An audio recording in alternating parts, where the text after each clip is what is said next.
He is conquered, hallelujah. He is conquered over death. Victorious, hallelujah. Victorious over sickness. He's triumphed, hallelujah. He's triumphed. Jesus reigns over all. Over sin, over sin. He is conquered, hallelujah. He is conquered over death. Victorious, hallelujah. Victorious over sickness. He's triumphed, hallelujah. He is triumphed. Jesus reigns over all. For this purpose Christ was revealed to destroy all the works of the evil one. Christ in us has overcome. So with gladness we sing and welcome His kingdom in. Over sin, He's conquered, hallelujah. He's conquered over death. Victorious, hallelujah. Victorious over sickness. He's triumphed, hallelujah. He's triumphed. Jesus reigns over all. Over sin, over sin.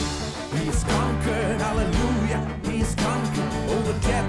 Victorious, hallelujah. Victorious over sickness. He's triumphed, hallelujah. He's triumphed.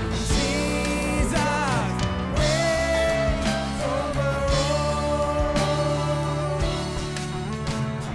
In the name of Jesus we stand. By the power of His blood we now claim this ground. Satan has no authority here, so darkness must flee, for Christ has the victory. Over sin, He has conquered, hallelujah. He has conquered over death. Victorious, hallelujah. Victorious over sickness. He's triumphed, hallelujah. He's triumphed. Jesus reigns over all. Let's do that one more time. Over sin. Over sin, He's conquered, hallelujah. He's conquered over death.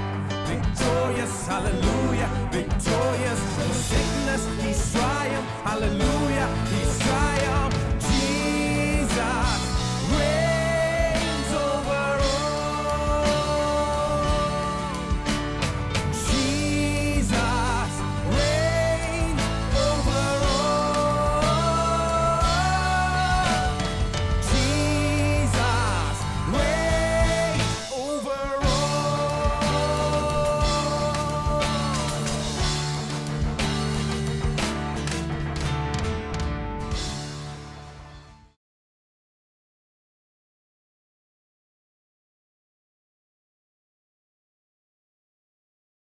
जिस व्यक्ति के पास नया दिल है, पवित्र दिल है, जिसमें परमेश्वर का स्वभाव है, वो इस शिक्षा का अनुकरण कर सकता है। लेकिन जिस व्यक्ति का दिल पापमय है, दुष्टता का दिल है, वो इसके अनुसार नहीं चलता है। आप उसे सिखा सकते हैं, वो इसके साथ सहमत होगा, लेकिन इसे नहीं करेगा। यही तो पापी की दशा होती है। लेकिन विश्वासी की दशा यह है कि वो इससे सुनता है, इसमें प्रसन्न होता है, वो करना चाहता है, और पवित्र आत्मा उसका सहायक है, और वो इसे करने योग्य होता है इसे करने के लिए जब वो इसका उपयोग करता है। आमेन। ठीक है, अब अध्याय 7 देखिए, और यह असफल व्यक्ति के बारे में बताता है।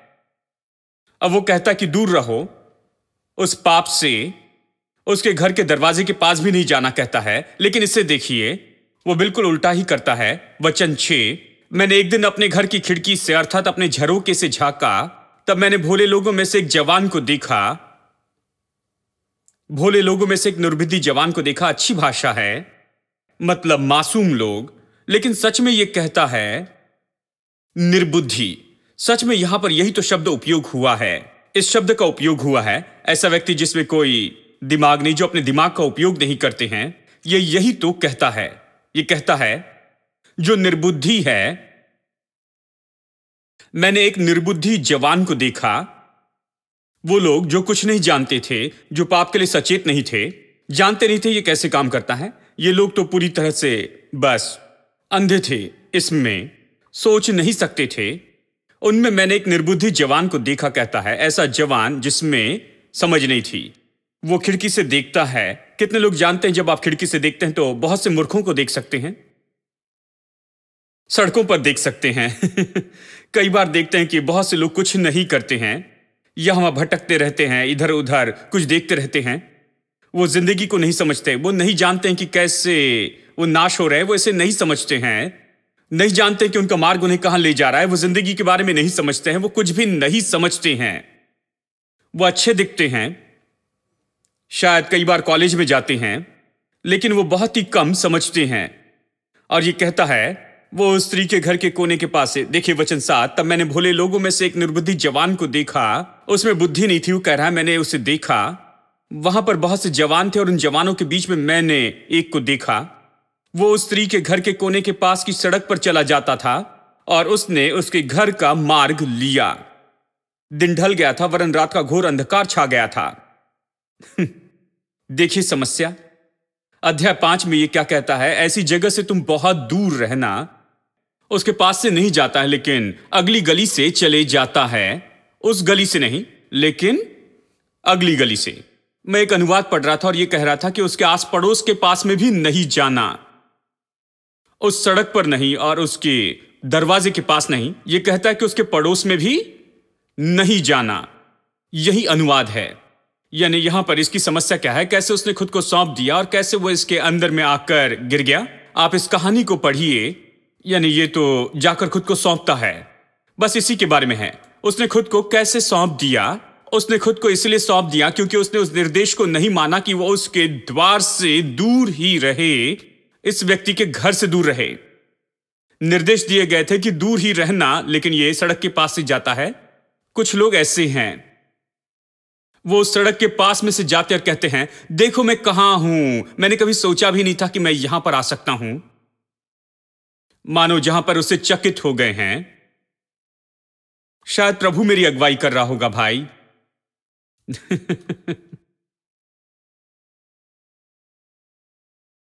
साफ निर्देश दिए गए थे कि दूर ही रहना और वो सड़क पर से जाता है। मैं आपको बताऊं दोस्तों, अगर आपकी किसी बात से परीक्षा होती है, किसी बात के कारण आपकी परीक्षा होती है, तो आप उससे दूर ही रहें और उसके सड़क के पास से न जाएं।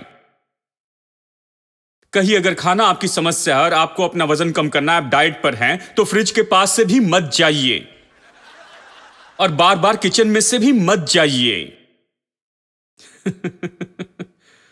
बहुत सरल शब्दों में कहता हूं, मुझे अच्छे शब्दों में बताना है, क्योंकि अगर आप किचन के पास से जाएंगे तो आपको भोजन की सुगंध आएगी और आप वहां पर जाएंगे और फिर पकाने वाले से कहेंगे कि मैं तो बस इसे सूंघने के लिए आया हूं। बस बर्तन को खोलते हैं, चिकन कैसा दिखता है ये देखने आया हूं। और जितना ज्यादा आप उसे देखते चले जाएंगे, उतना ज्यादा आप में इच्छा होगी कि आप कुछ पीसेस खा लें। कुछ पीसेस काफी नहीं होंगे, आपको और ज्यादा चाहिए होगा। और फिर आप फ्रिज के पास में आते हैं। आप जानते हैं कि फ्रिज में क्या है, क्योंकि आपने खुद वहां पर उसे फ्रिज में रखा था। उसके पास से मत जाइए और कई जगह पर जाइए, बेडरूम में जाइए, टेरेस पर जाइए, किसी और जगह पर आप चले जाइए, यहां पर नहीं, क्योंकि यह आपकी समस्या है। क्योंकि जब भी फ्रिज के पास से जाते हैं आप उसे खोलकर कुछ खाना चाहते हैं। जब भी आप किचन में से जाते हैं वहां पर कुछ बर्तन खोलकर आप खाना चाहते हैं। इसे मत कीजिए। यदि शराब पीना आपकी समस्या है तो वाइन शॉप के आसपास भटकते न रहें। यदि शराब पीना आपकी समस्या है तो ऐसे दोस्तों के साथ में न रहें जो कि शराब पीते हैं, क्योंकि यह आपकी समस्या है। यही तो वो परीक्षा है जिसके साथ में आप निपटना चाहते हैं और यही तो वो बात है जो आपको नाश कर रही है। और आप जानते हैं कि ये गलत है, तो फिर आप वहां पर क्या कर रहे हैं? आप उससे दूर ही रहें। सब लोग कहे दूर। देखिए यही तो सबसे पहली बात है, इसके लिए कोई गहरा भेद नहीं है, कोई बड़े प्रकाशन की बात नहीं। आप उससे दूर ही रहे। यदि वो दुकान इस तरफ है तो इस तरफ से जाइए। इसे समझ लो कि आप चक्कर मार रहे हैं, आपको वहां पर जाने नहीं दिया जाता है, आप किसी और रास्ते से जाइए। आप कुछ दोस्तों को टालें, आप कुछ संगत को टाल दें, आप वहां पर कुछ परिस्थिति को और कुछ बातों को टालते चले जाएं, जिसके बारे में आप जानते हैं कि ये तो परीक्षा है और आप निश्चय ही उससे दूर रहें। यदि आप उससे दूर रहें तो आप कभी उसमें नहीं गिरेंगे, आप कभी खुद को उसके लिए नहीं सौंपेंगे। हेलो, कुछ लोग सोच रहे हैं, अरे सुनो, इन दिनों में प्रचार तो बहुत ही गंभीर बात पर हो रहा है। कुछ और हफ्ते आप राह देखिए। देखिए, बाइबल तो बहुत ही अद्भुत है। इसमें कोई उलझन की बात नहीं, इसमें कोई मुश्किल की बात नहीं है। पिता के दाहिनी ओर एक महायाजक है, वो हमारी मदद के लिए तैयार है, और यहां पर स्पष्ट निर्देश है कि उससे दूर रहे, उसके पास भी न जाएं, क्योंकि उसके पास जाएंगे तो आप वही कर बैठेंगे। आप उसके पास न जाएं, चाहे आपकी जो भी परीक्षा हो, जो भी मुश्किल हो, आप उसके पास न जाएं। खुद को उसके पास जाने की अनुमति न दें। ठीक है, निर्देशों का हम कैसे पालन कर सकते हैं? 3 बात आप कर सकते हैं। आज मैं एक बात बताऊंगा और अगले हफ्ते की राह देखेंगे कि और 2 बातों को देखें। शायद एक एक करके बताऊंगा, क्योंकि ये भारी बात है। पहली बात जो आपको उससे दूर रहने के लिए करनी चाहिए कि आपको तो पवित्र आत्मा की अगुवाई में चलना होगा। अब मेरे साथ गलातियों निकालिए। गलातियों में चलते हैं। गलातियों अध्याय 5 और वचन 16। गलातियों 5:16। पर मैं कहता हूं कि आत्मा के अनुसार चलो तो तुम शरीर की लालसाओं को किसी रीति से पूरी न करोगे। क्या किसी को कोई संदेह है कि यह क्या कह रहा है? इसे सुनिए, क्योंकि शरीर आत्मा के विरुद्ध में और आत्मा शरीर के विरुद्ध में लालसा करता है, और ये तो एक दूसरे के विरोधी हैं कि तुम जो करना चाहते हो वो न करने पाओ। यदि तुम आत्मा के चलाए चलते हो तो व्यवस्था के अधीन न रहे। शरीर के काम तो प्रकट हैं। काम तो प्रकट है, अर्थात व्यभिचार, गंदे काम, लुचपन, मूर्ति पूजा, टोना, बैर, झगड़ा, ईर्ष्या, क्रोध, विरोध, फूट, विधर्म, डाहा, मतवालापन, लीला क्रीड़ा। और यहां पर यह लिस्ट खत्म नहीं होती और कहता है इसके जैसे और काम। तो कोई संदेह नहीं है कि शरीर के काम कौन से हैं।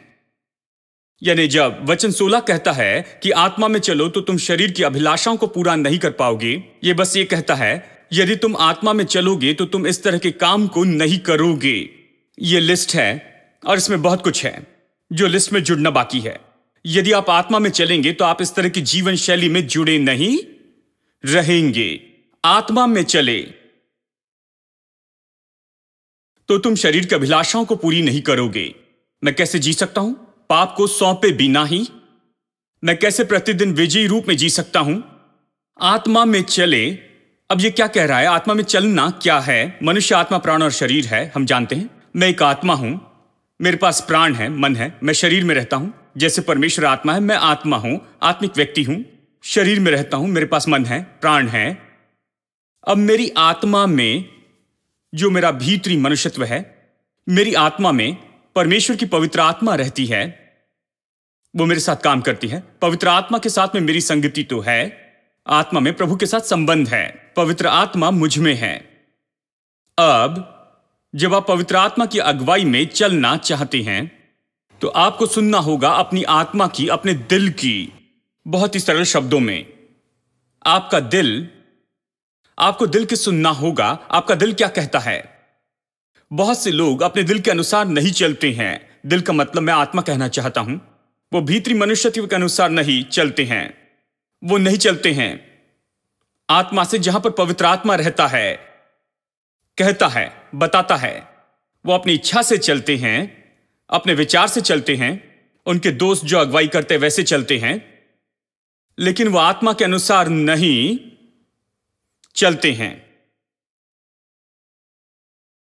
इफिसियों अध्याय 2 में यह कहता है वो लोग जो मसीह के बिना हैं, उनकी दशा मसीह में आने के पहले, कहता है तुम अपने पाप और अधर्म में मरे हुए थे। और हम कैसे जिंदा थे?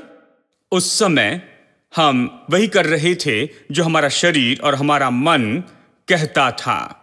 ऐसे ही बताता है, शरीर और मन।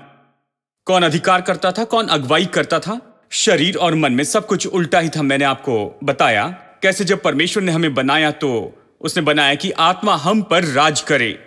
यानी आत्मा राजा जैसे राज्य करे, मन दास के जैसे हो और शरीर गुलाम जैसे हो। यही तो भूमिका है जो परमेश्वर ने इन तीनों विभागों को दी है हम मनुष्य को। लेकिन पतन में सब कुछ बिल्कुल उल्टा हो गया। अब शरीर और मन राज करता है। जो कुछ भी शरीर चाहता है, जो कुछ भी मन चाहता है, लोग करते हैं। यही तो पापी की दशा है। वो वैसे ही जीता है। लेकिन संत के बारे में क्या? प्रभु के संतान के बारे में क्या? जब मैं कहता हूं संत तो लोग सोचते हैं कि ये बहुत ही विशेष होंगे। तो चलिए मैं कहूं कि विश्वासी के बारे में क्या?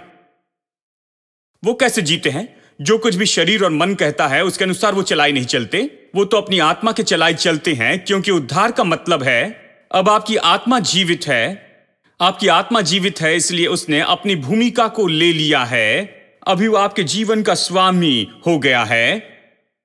अब आप आत्मा के चलाए चलने वाले व्यक्ति है, शरीर के चलाए चलने वाले व्यक्ति नहीं। और न मन से चलते हैं कि आपका शरीर और मन जो कहता है उसके अनुसार नहीं करते। आप आत्मा के चलाए चलने वाले व्यक्ति है। परमेश्वर के साथ के आपके संबंध से आप जीते हैं। प्रभु से प्रेम करते, उसकी सेवा करते, उसकी सुनते, उसके अनुसार करते हैं। आप वही करते हैं जो परमेश्वर आपसे कहता है आपके दिल में। तो हर बात के लिए आप अपने दिल की सुनते हैं। तो बहुत से लोगों के लिए आप जानते हैं पवित्र आत्मा कैसे अगुवाई करती है। वो इस तरह से नहीं कहता कि सब लोग, पड़ोसी और सड़क पर सब लोग इस तरह से उसकी आवाज सुने, सैम। नहीं, वो दिल में बातें करता है। वो बात करता है आपके दिल से, आपकी आत्मा में। आप दिल में कह सकते हैं कि ये गलत है, मैं जो कर रहा हूं ये गलत है, जो दिशा मैं ले रहा हूं ये गलत है, मैं जिसमें जुड़ा हूं ये गलत है, जो मैं करने की कोशिश कर रहा हूं ये गलत है, जिसमें मैं जुड़ा हूं ये गलत है, जिस जगह जा रहा हूं ये गलत है, मेरे दोस्तों की संगति गलत है, जिन कामों में मैं जुड़ा हूं ये काम गलत है। आपका दिल आपको बता रहा है। आपके दिल ने आपको कई बार बताया, लेकिन आपने उसकी बात नहीं सुनी। आपने जाकर वही किया जो आपके शरीर ने कहा, जो आपके मन ने कहा, जो आपके दोस्त कहते हैं, जो आपकी इच्छा कहती है, जो आपके विचार कहते हैं। आपने अपनी इच्छाएं बढ़ाई है गलत चीजों को देखने से, अपनी इच्छाएं बढ़ाई है गलत चीज पढ़ने से, गलत दोस्त रखने से, और इच्छाओं ने आप पर अधिकार किया और आपने जाकर वही किया जो कि आपकी इच्छा ने कहा था। और मुश्किल में फंसते हैं और परमेश्वर पर दोष लगाते हैं कि परमेश्वर ने मेरे साथ ऐसा क्यों होने दिया। बाइबल कहती कि आत्मा में चले कि तुम शरीर की अभिलाषाओं को पूरी न कर सको, और ये न करो जिसकी यहां पर सूची दी गई है। तो आप अपनी इच्छाओं की न सुने, अपने विचारों की, अपने दोस्तों की, और ये सब आप परमेश्वर की आत्मा की सुने। आप परमेश्वर की आत्मा की अगुवाई में चलने वाले बन जाएं। परमेश्वर के साथ के संबंध में जिए, और आपका दिल आपको बताएगा, आपका विवेक आपको बताएगा। आपका विवेक परमेश्वर के वचन से शुद्ध होता है। पवित्र आत्मा आपको बताएगा कि क्या सही है और क्या गलत है। परमेश्वर की आत्मा की अगुवाई में चले। दिल जो कहता कि ये सही नहीं है उसे ना करें। दिल जो कहता कि ये सही नहीं है उसे कभी ना करें। आपके दिल में जो भी बताया गया वही करने की कोशिश करें। यह पवित्र आत्मा की अगुवाई है। वो जो आपके अंदर है वो कैसे है, वो आपकी परीक्षा जानता है। वो परमेश्वर है, वो आपकी परीक्षा जानता है। वो ये भी जानता है कि मार्ग में आगे शैतान ने क्या योजना बनाई है। देखिए, शैतान तो बिल्कुल ऐसा है जैसे कोई मनुष्य किसी जमीन के नीचे में बम लगाता है। उसे क्या कहते हैं, लैंड माइंस। लैंड माइंस, उसे ढूंढ निकालने के लिए आपको डिटेक्टर लगता है। लेकिन पवित्र आत्मा सबसे अच्छा डिटेक्टर है। वो आपको ऐसे मार्ग से लेकर जाता है जहां पर आप कभी किसी लैंडमाइन के ऊपर पैर नहीं रखेंगे। आप उससे नाश नहीं होंगे। शैतान ने ऐसी बहुत सी योजनाएं बनाकर रखी है। उसने बहुत से विनाश की बातों को मार्ग में रखा है। लेकिन पवित्र आत्मा ये सब कुछ जानता है। पवित्र आत्मा तो बुद्धिमान है, सब जानता है। वो सब जानता है। और इसलिए मैंने कहा, शैतान जो आपकी परीक्षा लेता है उससे आप बिल्कुल न डरें, क्योंकि वो जो शैतान से बड़ा है वो तो आपके अंदर में रहता है। इसलिए आप जयवंत है। और इसलिए ये ना सोचे कि हाँ, शैतान ने मेरे द्वारा ये किया इसलिए मैंने किया। नहीं, पवित्र आत्मा के बारे में क्या, वो ऐसा करने से आपको रोकेगा, वो आपको इससे दूर ले जाएगा। तो वो जानता है शैतान ने क्या योजना बनाई। वो आपकी कमजोरी जानता है। वो जानता है आप कहां पर कमजोर हैं। वो जानता है आपके लिए कौन सी चीजें अच्छी नहीं हैं। वो जानता है कि आपको कौन सी बातें सुननी है, कहां पर सुननी है, कहां पर होना है और क्या करना है। वो आपको सुरक्षित मार्ग में लेकर चल सकता है। पाप से दूर आपके जीवन के प्रतिदिन वो आपको दूर ले जा सकता है। आपके अंदर जो पवित्र आत्मा है उसका यही तो मोल है। दूसरे शब्दों में वो आपको गुप्त स्थान में रखेगा, जिसके बारे में भजन 91 कहता है, सर्वशक्तिमान की छाया में। जहां एक उंगली भी आपके विरुद्ध में नहीं उठेगी कि आपने किसी तरह से कोई गलत काम किया हो, जहां कोई भी जीभ आपके विरुद्ध में उठकर आपके विरुद्ध में नहीं कहेगी, और अगर वो आपके विरुद्ध में कह भी दे तो वो शर्मिंदा होंगे, क्योंकि आप उन्हें गलत साबित करेंगे, क्योंकि आप तो पवित्र आत्मा की अगुवाई में चलने वाले हैं। वो आपको बिल्कुल सही मार्ग में ले जाएगा और आप ये सारे गलत काम नहीं करेंगे, और इसलिए अंत में सभी लोग जान लेंगे कि जो भी आपके विरुद्ध में कहा गया था वो झूठ था। हर एक जीव तो चुप हो जाएगी जो आपके विरुद्ध में कहती है। लोग क्या कहते हैं इसकी चिंता मत कीजिए, लोग हजारों बातें कहेंगे। आप पवित्र आत्मा की अगुवाई में चलते चले जाएं, एक न एक दिन सभी लोग जान लेंगे कि आप सही हैं और बाकी सब लोग गलत हैं। देखिए, वो आपकी अगुवाई करेगा अपने पंखों की छाया तले, वो आपको चलाएगा उस सुरक्षा के अंदर।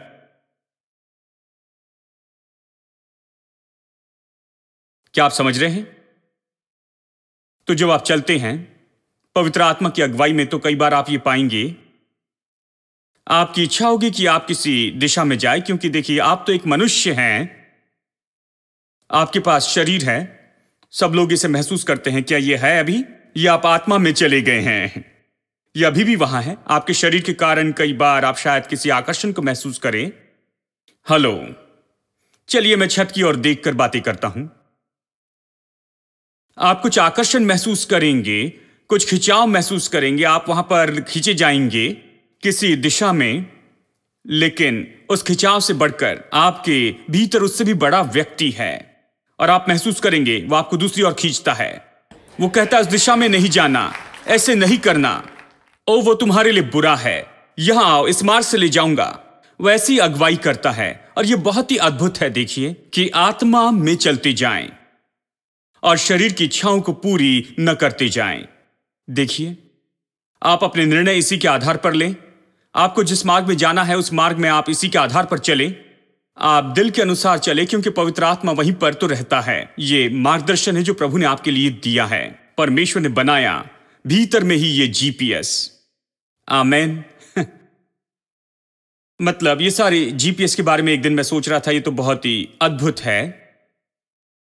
मुझे पता नहीं कितने लोगों ने जीपीएस देखा, ये तो जानते हैं, ये तो अद्भुत है। ये आपको बताता है यहां से 50 मीटर की दूरी पर राइट टर्न लें, और यहां से बाईं ओर मुड़े 20 मीटर के बाद में, और दरवाजे के पास पहुंचते ही वो कहता है कि आप यहां पर पहुंच गए हैं। आप भाषा चुन सकते हैं, फ्रेंच, जर्मन, इंग्लिश, हिंदी, जो भी भाषा आप चाहते हैं।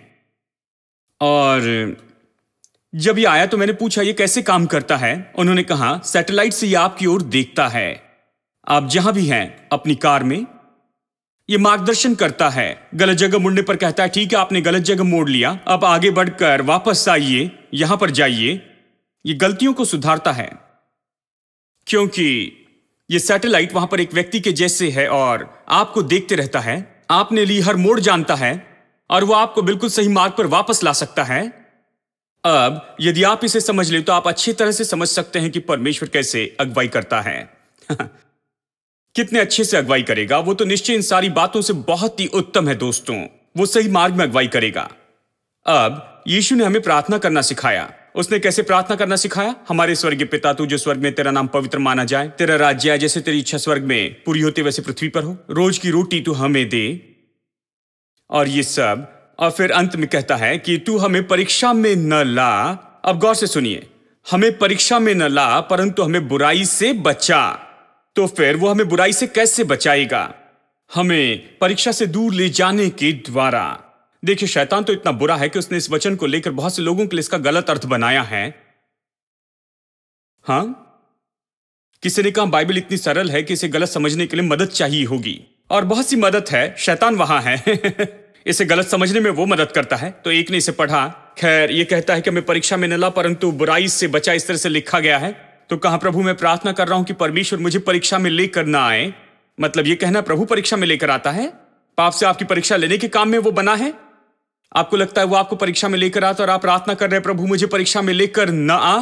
देखिए, वो इस वचन को गलत समझे, सोचते हैं परमेश्वर उन्हें परीक्षा में लाता है। इसका मतलब तो ये है हमें परीक्षा में न ला परंतु हमें बुराई से बचा। कहता है प्रभु मुझे उस सारी बुराई से बचा जो शैतान ने मेरे विरुद्ध में योजना बनाकर रखी है परीक्षा के रूप में, और मुझे उस परीक्षा के मार्ग से दूर लेकर जा। ये यही कहता है परमेश्वर पाप से परीक्षा नहीं लेता और ना ही वो पाप से कभी किसी की परीक्षा करता है। यानी ये जो प्रार्थना है ये पवित्र आत्मा के मार्गदर्शन के लिए है। हम प्रार्थना करते हैं कि प्रभु हमेशा के लिए मेरी अगुवाई कर, हर एक दिन मुझे परीक्षा से दूर ले जा, मुझे गड्ढों से दूर ले जा, प्रतिदिन मुझे उन सारी चीजों से दूर ले जा जो मेरे लिए वहां पर बिछाई गई है, कि मुझे नीचे लाए, मुझे दूर ले जा। हमें परीक्षा में न ला परंतु हमें बुराई से बचा, बुराई से। At the cross, where I first saw the light, and the burden of my heart rolled away. It was there by faith I received